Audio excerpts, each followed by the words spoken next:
Hey, Christina, thank you so much for being here. Absolutely. Thank you for having me. And I want to get the elephant out of the room right away. And I usually refer to people who outrank me by their rank, even when they're retired. So I should be calling you Chief. But we've kind of gotten away from that over the last couple of years. Please So do. Please get away from that. Yes. I But don't want thank to you. offend anybody if they hear me not referring to you by that. So Okay. Well, the only person that should be offended would be me, and I'm not offended at all. So no worries. perfect. Okay, let's get going. What I'm going to do is I'm going to read the bio that you provided because I like Okay. each guest to provide their own bio. So I'm going to read that and then we'll just go from there. Okay. So, Christina was born and raised in Dallas, which seems like a rarity these days. She's first generation American, born to Hungarian immigrant parents. Most people don't know that English is her second language, as her parents mainly spoke Hungarian in the home when she was born because they had only been in the States a few years at that time. She graduated from Duncanville High School, where she was a drum major in the great Duncanville High School band your last 2 years. You obtained an undergraduate degree from UT Arlington in finance. Ooh, and quickly realized that field was not for you. Was not for me.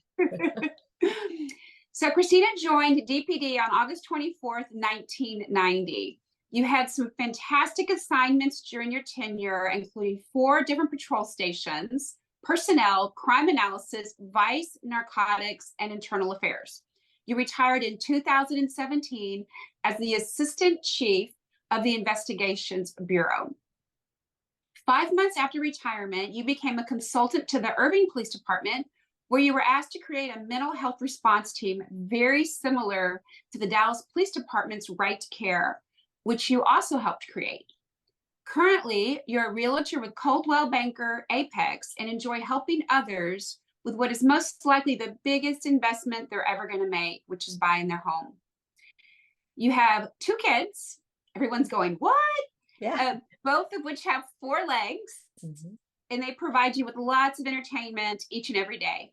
You're a huge extrovert, so you enjoy being out and about and spending time with friends and family. You love saving old houses, and you're currently remodeling a 1959 East Dallas home. For those that know you absolutely love to travel, and you can't say no anytime the possibility of a trip arises.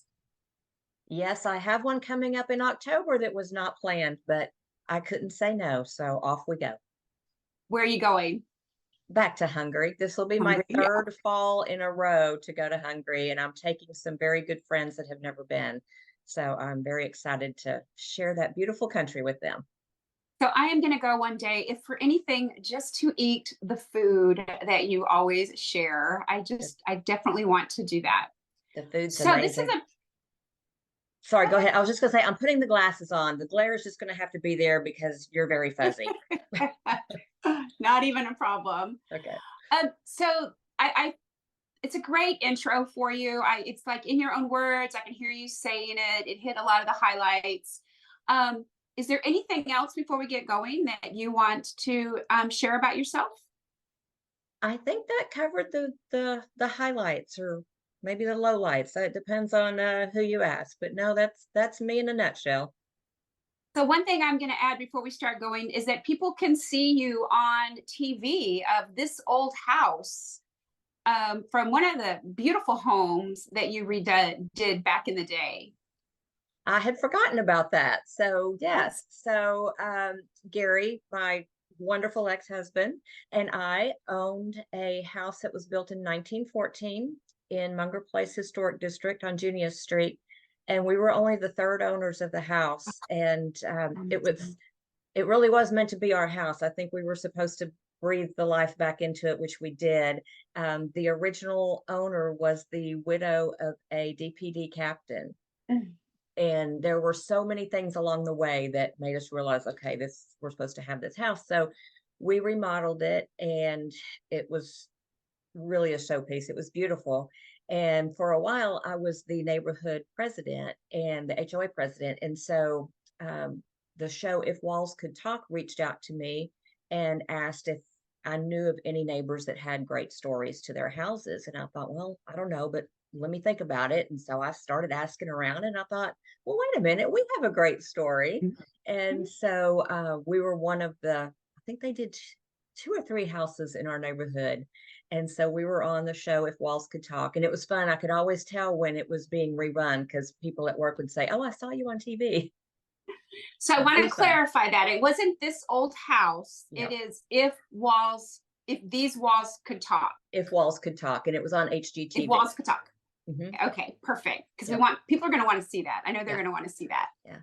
Okay, so you and we have known each other since probably 1991. I think so. Yes. A long time. Yes, yes. You were a rookie, and my ex-husband was your trainer. And I was still a rookie also, right? I mean, I Yeah. hired on maybe a year, maybe ahead of you, not even a year, probably ahead of you.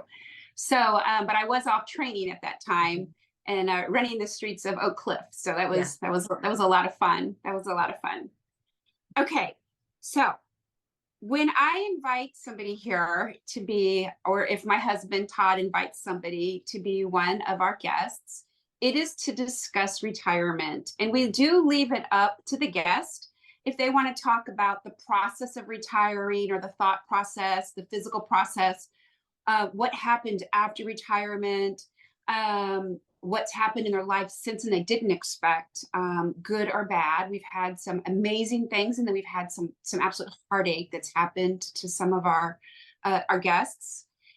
You are in a different position. You're one of the first to openly admit, even though we know there are many, that you did not leave your stellar career when or how you thought that you would. And so that is an extremely important topic because there's so many ways that you could leave the job as a first responder that aren't always how we planned. Right. So yay me for being unique. I'm the first one of your guests to be that way. well, I think it's because you are a very brave individual. And let's remember that to truly be brave, you're also vulnerable. Because if everything works out right, where's the bravery? Yeah. I mean, right? Yeah. So, you know, and it is scary to come and share things that, you know, you didn't feel that you had control over when it happened. Yeah. But I want to thank you for that. There are so many of us that the end of our career did not go how we thought it was going to go. Sometimes it's a small thing that didn't go the way. Sometimes it's big. Sometimes we don't even realize it till after we're gone. You know, that we didn't finish everything out that we wanted to do. It didn't go the way we thought that it would go. I remember you coming into my office. I believe I was the commander over the legal unit at the time. And you came in and I had my essential oils out and I was like, okay, which one do you want? Do you want Let bravery? me bathe in all of them. That's exactly what you said. I'm like, do you want bravery? Do you want calm? Do you want to be able to pay attention? You're like, cover me. And so we just put them all on you before you went into a very important meeting. But I'm going to let you share. I'm not going to ask the first questions. I'm going to let you share what you want to share about that, and we'll just go from there. Okay, well, I will try not to get too long-winded because sometimes I can get long-winded about this topic. And I will try not to get too emotional because it is a very sad thing for me to talk about.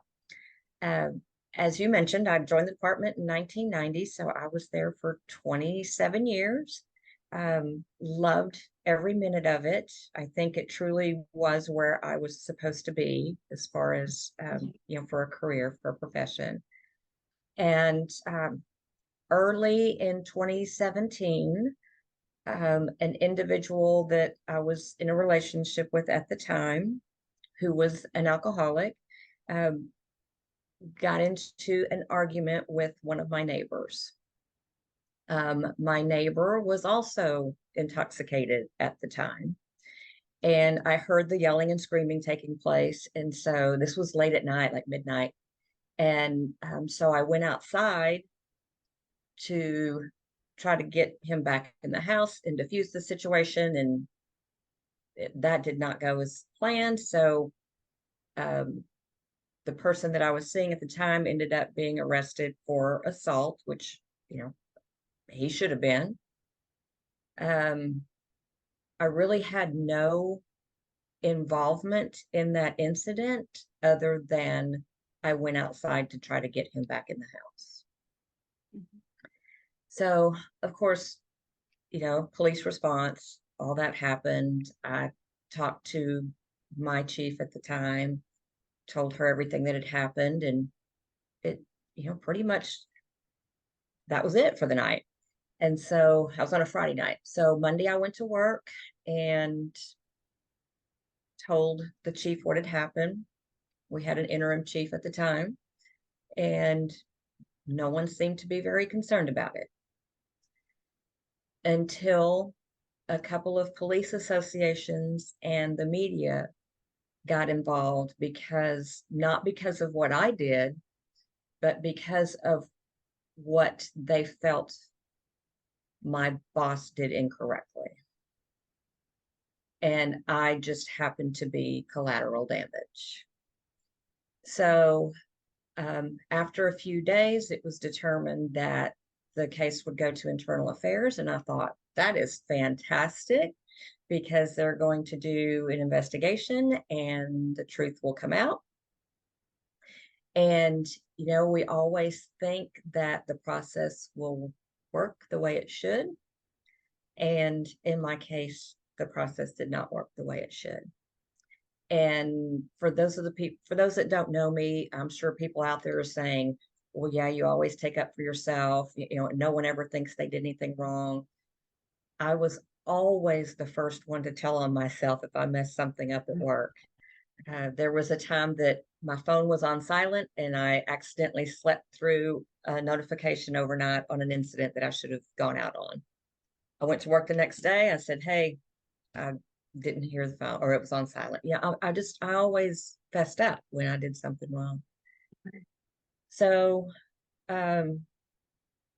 there were some untruths told in the investigation.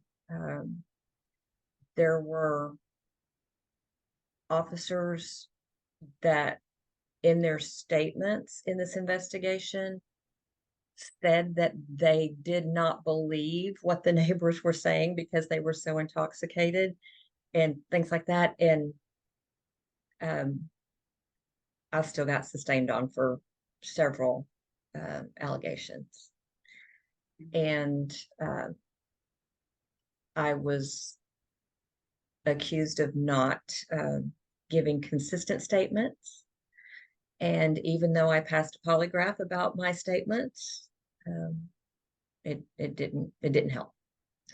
So I ultimately just decided to retire. We had the new chief at that time, and things weren't going well for a lot of people that were on the command staff already, especially females. And I thought, there's no way that this is going to turn out positively for me. And so rather than be in the news cycle again, I just decided to retire after 27 years, and I wasn't ready. So I was 51 years old and thought, I still had a lot of things that I could do to contribute. I think I had a lot of good still left in me, but here I am. So that was kind of the Reader's Digest version. I could be a whole lot more direct about some people that were involved, but I'll choose not to do that. That was very hard on a lot of us, obviously. Clearly, you bore the brunt of it. But that situation, anytime there's somebody in the department that something happens to that we have reason to believe it's not fair, people say, well, if it happened to her, it could happen to me. So it's funny that you said that, because one particular person that I worked with when we were both in internal affairs, she just kept saying that if this can happen to you, it can happen to anyone. Yeah, definitely. And it's like, there are people who throughout their careers, for one way or the other, have made bad decisions or was always on the other side of the line, not completely illegal, but like in the gray area. And then there's others that never did that. They always walked a straight line. You always knew what to expect from them. And like you and I said, this is not how you would have thought your career would have ended. Absolutely. And I think so many people feel so helpless when that happens. Not only are we afraid what could happen to us or to other good people, good servants, but we feel very impotent, if that's the right word. We feel very like we don't have any power, and we're supposed to protect and serve, but we can't even, take, and I don't mean cover up, I don't mean hide anything, but we can't even take care of people that really do need us to protect them, to serve them in the system. Like you said, there's a system and there's a reason for it. I was just like you. My officers, if I would say something's going to IED, they would go, "Holy shit!" No, I'm like, "No, you've been accused of something. We need to clear your name. Yeah. We don't need to cover your name up. We need to clear your name. We need to clear." So if anybody asks any questions, we're like, "Hey, here's the investigation. Look and see."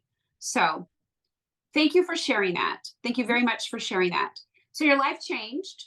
Yes, on a dime. Yeah. What would you tell other first responders? Because so let's think about this. Not only could you potentially have a situation where you are in trouble, whether, like you and I have said, you could be in trouble accidentally or you could be in trouble for collateral damage, but the end result is the same.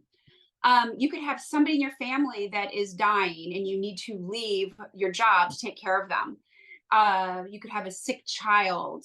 You could have a sick spouse. Whatever your family requires your attention.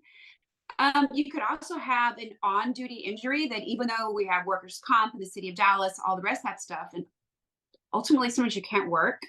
And then you have the off-duty injuries. Look at all the car wrecks and ski accidents and motorcycle accidents we've had, So there are a lot of ways that your career can come to an end that you don't, in a way that you don't expect it to do it. What would you tell people about that? I think for me, the biggest thing, and I don't have children and I was single. And so for those that have families, I know a lot of people are, family is everything to them. And I'm not saying that I'm not close with my family. I just was not married and do not have any children. So it's a little bit different for me. I did not realize how much that my career was how I identified myself and my rank. And not that, I worked very hard to get to where I was. And I was very proud of it. And when all of that is stripped from you so quickly, then at least me, I lost my identity. Stand by just one moment. Hold on. Sorry. One of the kids showed up. It's so funny, Christina, because I have Jessie, the poodle, over here on my meditation pad, and I have Lottie, the Weimaraner, at my feet, and there's a squirrel right outside the window. And if Lottie was awake and saw that squirrel, we would have to stop recording. I heard the tip tap of the toenails. I thought, uh-oh, here she comes. She was asleep when we started. So, but anyway, I think sometimes, and I probably did this myself, we get so wrapped up in how we identify ourselves, with it being not who we are as a person, but what we do for our career, for our livelihood, that they become intertwined too much. And when that went away so suddenly, I thought, well, I don't even know who I am anymore. And it's been 6 years and I'm not sure that I still know. Sadly, I was at an officer's funeral last week and I was sitting next to two other retirees, and all of us said, we don't know how to be civilians. Yeah. we just don't know how to do it. And so when they were, calling everyone to attention and asking officers to stand up, we were like, does that mean us or not us? So it's hard when that's all you've done most of your adult life. And so I think you need to know who you are outside of work, because you don't ever know when that's going to go away. You know, I could not have said that better myself. But one thing that I have found through talking, through my retirement coaching training, and then through with my clients, and then with myself even, is that people want to say that it is a negative thing if it's our identity or our ego, and it's not. It's Mhm. not. The day we walked into that academy, they told us, you will not be the same. And they said, you better be ready, because the world is not going to let you be the same. Mhm. And there hasn't been an event we've ever gone to. There's not been a social event, a church event, a training event, anything that we've gone to that we were not the officer, that we were not the cop. Yeah. Yeah. And being women, we were the female cop, right? Yeah. And so it isn't something that we just chose. It's not like we tattooed across our forehead, hey, I'm a police, you better call me that all the time. It's Mhm. just society put us there, and then we put us there. And we also know that for our mental and emotional survival for quite a while, we've also had that wall for us. And I Yeah. just think that we need to be very kind to ourselves if we are still identifying with that 20 years from now, and because it is what it is. And, I had somebody tell me that it's just like if they lost their arm, physically lost their arm. And we are by no means making light of anybody who loses a limb. Mhm. Yeah. But if you've lost a limb, you don't forget that you had that limb. Yeah. Yeah. And you don't forget everything that you ever did throughout life up until that point. No matter what you did it, let's say with two arms. Mhm. Mhm. And so if you lose an arm, you are now doing everything in life without that arm. And it doesn't negate what you've done before, and it doesn't negate what you do in the future. It is what it is. Mhm. Well, and it And was ingrained in us for so long. I mean, you can see behind me, this is my new house, my new office, and I still have that up. And I will always have it up because it was a part of me for so long. But I was telling another officer a story a couple of weeks ago. I can't even remember what the story was, but I was telling him something that happened and my reaction to it. And he just looked at me. He says, "You will never stop being police." And I'm like, "No, it's just who I am." yeah. Oh. When I was calling last Wednesday, I take care of a horse, and the horse went colic, and so that was quite a huge emergency in of itself. And then once the emergency vet left and everybody else left, and the horse was okay, the owner's wife collapsed. The owner has had recent strokes. They're in their 80s. They're wonderful dear people. And then the wife of the owner, she passed out. Honestly, I thought she was dead. When I looked across the room, I'm like, she's dead. So I called 911, and I grabbed they live out in the county. I grabbed an envelope off of the mail stack so I could have the exact address. I went outside and I dispatched the call over the Yeah. phone. I just went down the stuff, Yeah. Yeah. and get this, the dispatcher is a retired Dallas police officer Oh my from goodness. Northeast. How Yes. funny. But she's like, oh, I could tell, because I just went exactly right down. And when they asked the information about the owner's wife, I answered like we would on the radio, Yeah. Yeah. not the scared neighbor Yeah. that's there, but I answered like I would, and I was really okay working with the horse. I was terrified the horse was going to die. And I was very, very concerned. And especially when it takes a long time for mutual aid to get to you in the county to get medical thing. But, it's like, you just handle it. Yeah. You just handle it, Yeah. Now I cried later Oh, about the for horse. sure. I For bawled sure. my eyes out about the horse later. Once you But decompress. yeah. Yeah. But you know what? I decompressed a lot sooner than I used to. Okay. Interesting. Yeah, I know these feelings. I'm starting to deal with my feelings at an appropriate Mhm. time. Yes. Okay, so you have done a whole lot since you've retired, but in many of our conversations, you mentioned that you're still looking. You Yeah, know, you haven't given up. You're still looking. yeah, You're still open to things. yeah. What do you have to say about that as a very successful professional who is now still looking?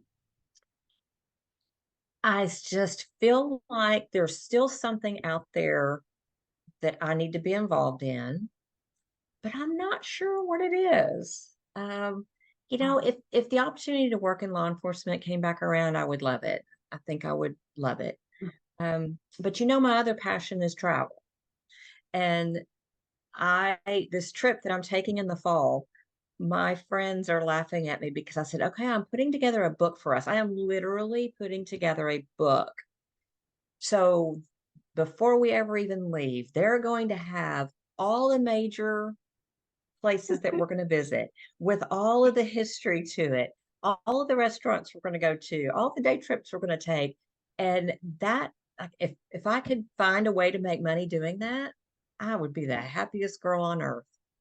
So I need to work on that. I need to Okay, figure like out how to do a travel blog or something. you're that is what I said. I I know. said you've got to do it. And I know I'm not going to coach you because you always say stop coaching me, stop coaching me. But my gosh, you would be so awesome Yeah, at that. yeah. You would be, if you just even look back over the years of your Facebook posts Hmm. of what you tell us about your trips. I mean, it's like we are there.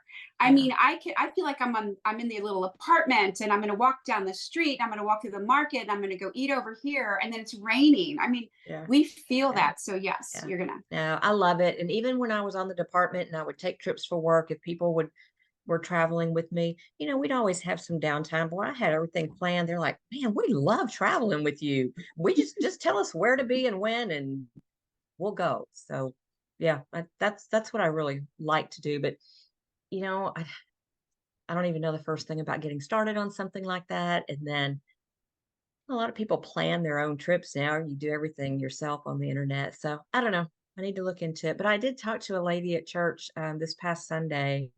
She's in the travel industry. She worked for Rick Steves prior to COVID. And she says, yeah, she says, we'll sit down and we'll talk and we'll figure something out. So we'll see.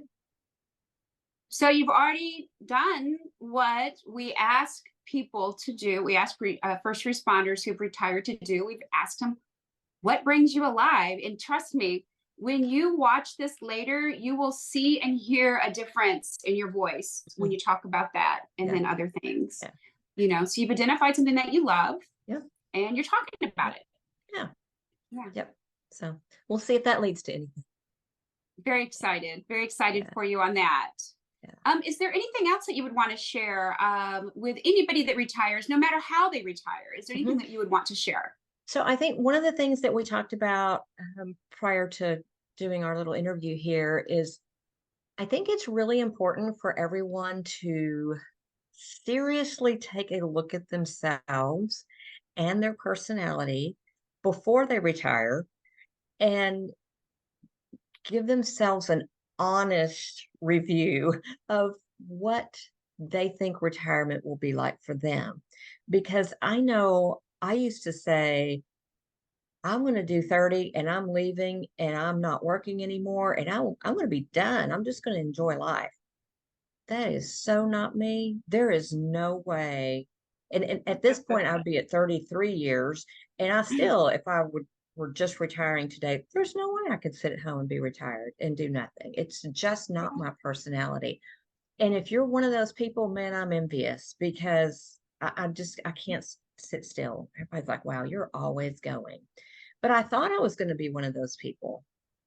So just really look at yourself, your personality, your patterns while you're still working and figure out what is my retirement really going to look like? Am I one of those people that can truly retire and just stop?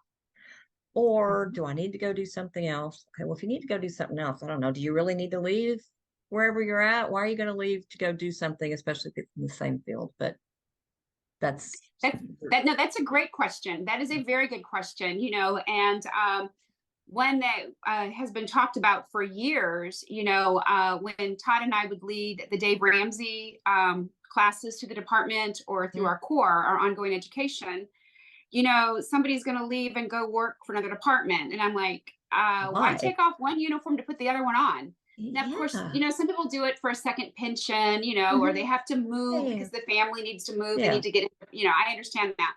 But yeah, that's kind of a different idea. And hey, you know what? If somebody wants to do that, go for it. I support you 1,000%. But just make sure you make the decision based on the right thing, because And if whatever you're you're getting away making from, yeah, if you're making that decision because you think the grass is greener, just stay put. It's never greener. It's, nope.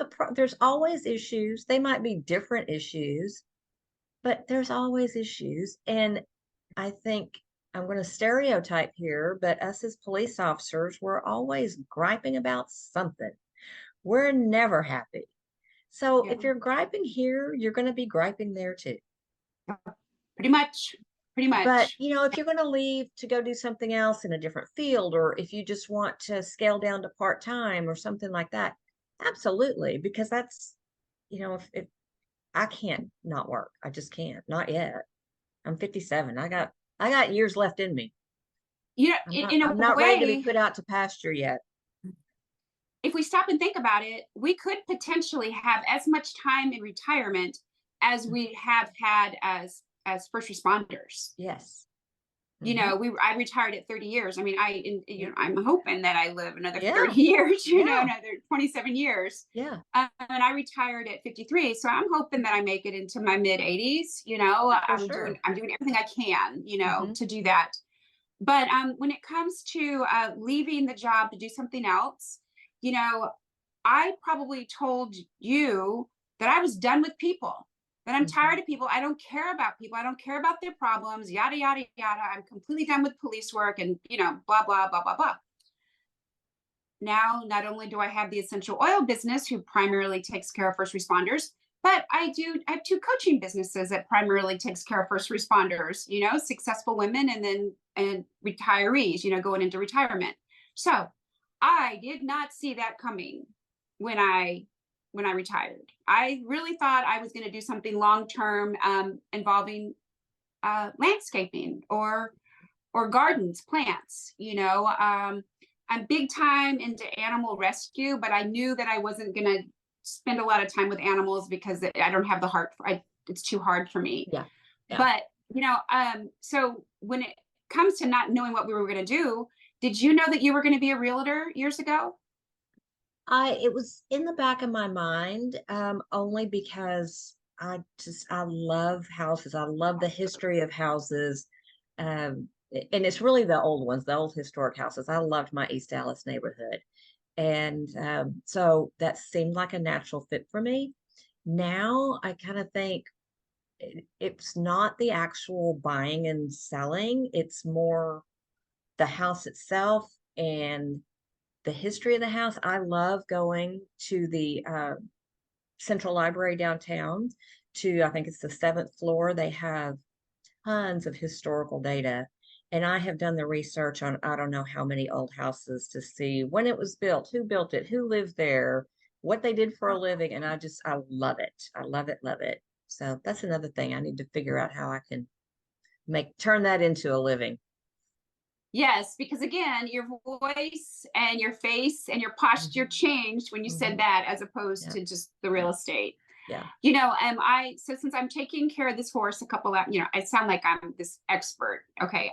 I'm feeding, watering, brushing, walking, and horse spraying this 19-year-old Appaloosa, loving it. But I'm doing that and I'm sharing that I'm doing that. And I want people to understand that this is not something a year ago that it's something I always wanted to do. It was Mhm. a great regret that I hadn't spent time around horses, but I put it out. I wanted to do it. Now I'm doing it. Well, I was asked about 2 weeks ago if I would be interested in being an equine therapy assistant. That would be amazing. Oh my Let me know if gosh. they need another one. But I mean, nobody would have asked me, even though I did help start, the PAL horse program and all Mhm. that back then. I was just the commander over it. I wasn't doing the groundwork on it. I was just taking care of the big crap. Yep. Um, But nobody would have asked me that a couple years ago. Nobody would have asked me that 6 months ago. Nobody would have asked me that 2 months ago. And so by living a life and exploring things and doing the stuff that makes me feel like I'm productive, it makes me feel like I'm doing something that matters. Look at the opportunity that is presenting itself. That's awesome. I talk all of this over with the horse. I talk all of this over with him. He knows all my secrets. Yeah. Okay. Yeah. The big question, and this is the question that Todd likes me to ask all of our guests. Yikes, the Todd question. Yes. I know what that is. How would you like to be remembered? Oh, yes, that question. Well, if we're talking about career-wise at the department, I'll do career and then I'll do personal. When I was with the department, I always tried to make sure that I left a place better than I found it, and that I treated everyone fairly and with respect. I tried very hard to do that. Hopefully I was successful. Personally, a lot of times people describe me as a giver and generous. I tease my sister and tell her that she got my nurturing gene. She got the double nurturing gene. I got 0. But I feel like I am very giving. That it makes me feel good to do things for other people. And so hopefully I'm living that. Yeah. Does that answer your question? It does. It does. And the Christina that I've known over the years, it seems as if you continue living the way that you're living, you will be happy with how you are remembered. So Thank you. Thank you. Definitely. Thanks. Is there anything else you want to say before we say goodbye to everybody? Just thank you for the opportunity to tell my story. Hopefully it wasn't too sappy. And I am very proud of you for following all the things that make you happy. And I think you're doing an amazing job. Thank you. And did you notice that we did not cuss at all during this? I did not cuss, and I did not shed a tear, which I thought was going to happen for sure, but it didn't. Yes, we did. And I would have cried with you. Yeah. I would have cried with you. So thank you again. Thank you for all you ever did on the department. Thank you for leading people who truly wanted to follow a good leader. Yeah. Thank you for that. I don't want to cry, but I am deeply sorry for how the department treated you, and that there wasn't anything that I could do besides cover you with oils and pray for you. So thank you. Yeah, thanks. It's all good. One day I'm going to ask the good Lord what that lesson that I was supposed to learn was. I haven't learned it yet, but maybe it'll be clear one day. So yes, it's all good. Yes, we will know then. Yes. And then I will have your contact people. If people want to contact you, they will go through me, and then I will give you their information. So my contact information will be listed, and then they can come through me to get to you, since you're not a public figure anymore. So thank you so much. You are very welcome. I appreciate you asking me on.